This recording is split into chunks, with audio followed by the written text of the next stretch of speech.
আমরা অনেকেই জানি দার্জিলিংয়ের সবথেকে পুরনো এবং বিখ্যাত ক্যাফে হচ্ছে গ্লেনারি।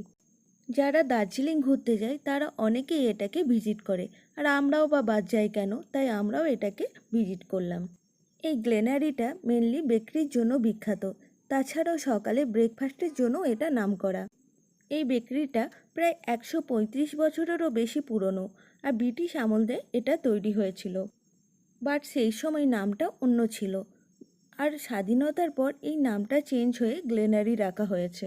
এখানে নানান ধরনের বেকারি প্রোডাক্ট, পাপ, রোলস, মফিন, নানান ধরনের ব্রেডস পাওয়া যাচ্ছিল, যার গন্ধে চারিদিকটা মোমো করছিল।